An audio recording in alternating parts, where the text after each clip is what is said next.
नाज़िन, जिते मुल्क में वधंदड़ महांगाई में इजाफ़ो थियो आहे, उते सिरिन जी भठियुनि ते दिहाड़ीअ ते कम कंदड़ मज़दूर तबिको बि शदीद मुतासिर थियण सां गॾु परेशानीअ में मुब्तला थियो आहे। संदन दिहाड़ी 600 खां 700 रुपया मिलण जे करे घर जो चुल्हो ॿरण बि मुश्किल थी वियो आहे। वधीक कंबल खां ॾिसूं था एसएस न्यूज़ जे रिपोर्टर इखलाक अहमद चांडियो जी हिन रिपोर्ट में। नाज़िन, असीं हिन वक़्तु मौजूदु आहियूं कंबर जे भठनि ते जेके हिते मज़दूर जेको आहे सो कमु कनि था। हिकु त ॾींहं जी तपश ऐं हुन सां गॾोगॾु जेका हिते जेको आहे सो बाहि ॿारे ऐं सिरुनि खे पचायो थो वञे।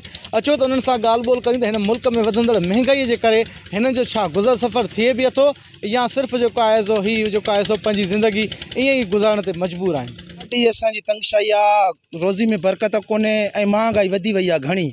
असां मज़दूर माण्हू 700 कमायूं 800 कमायूं पूरी कोन्हे।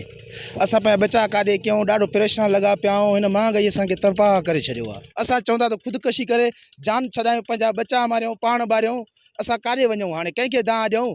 हीअ असां अपील कयूं था, थोरी महांगाई घटि कयो, खुदारा थोरो तरस कयो, असां मज़दूरनि ते ख़्यालु कयो। कोन थी पए बाबा, पूरी रहंदो कदो कर्ज़ी थी आहियूं जाॾो काॾो जा असां दरपदर लॻा पिया आहियूं बाबा। ये अटो वञ त अटो 200 रुपया किलो, 150 रुपया किलो, गिहु 500-600 रुपया किलो, काॾों जी पूरी कयूं। असां त तबाह लॻा पिया आहियूं। महंगाई एतरी वधी वई आहे तमामु, माना मजदूरी ते माना पूजी कोन था सघो, कोन मिले न साईं। घटि शे न, सस्ता बि शे न मां हेॾो महांगो थी वियो आहे हर शइ, किथे माण्हू ग़रीब माण्हू पुॼी सघंदो। महांगाई तव्हां सूरत हाल ॾिसो था, मुल्क पूरो तबाह ऐं बर्बाद करे छॾियो आहे हुकुमराननि। मज़दूर खे का बि मज़दूरी कोन थी मिले, को मज़दूर खे रिलीफ कोन्हे को। सॼो ॾींहुं बाहि ते उस ते सड़नि था, बेरोज़गारी लॻी पई आहे, मुल्क सॼो तबाह ऐं बर्बाद करे छॾियो आहे हुकूमत। को बि रिलीफ हुकूमत जे तरफ़ों असांखे कोन्हे को, मज़दूरनि खे कोन्हे को। 500 रुपया ॾियाड़ी कमाइण वारो कहिड़ो पंहिंजो गुज़र सफ़र करे, आकाई कहिड़ी हलाए। 7 ॿार हिक घर में आहिनि, माण्हू ख़ुदकुशी करण ते मजबूर थी विया आहिनि। को बि रिलीफ गवर्नमेंट जो कोन्हे को।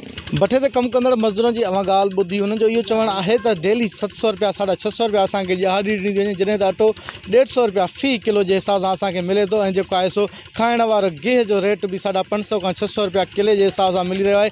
ऐं असां 700 रुपया 650 रुपया ॾियाड़ी जे हिसाब सां असांजी पूरी नथी पए। ऐं हिननि जो इहो ई वफ़ाक़ी हुकूमत खां मुतालबो था कनि त हिननि जो जेको आहे सो सरकारी सतह ते को न को जेको आहे सो हिकिड़ो पैकेज जेको आहे सो मुहैया करे हिननि खे ॾिनो वञे त जीअं जेको आहे सो हीअ बि पंहिंजी ज़िंदगी जेको आहे सही नमूने सां गुज़ारे सघनि। कैमरामैन मुमताज़ शाबरानी सां गॾु इखलाक अहमद चांडियो, एसएस न्यूज़ कंबर।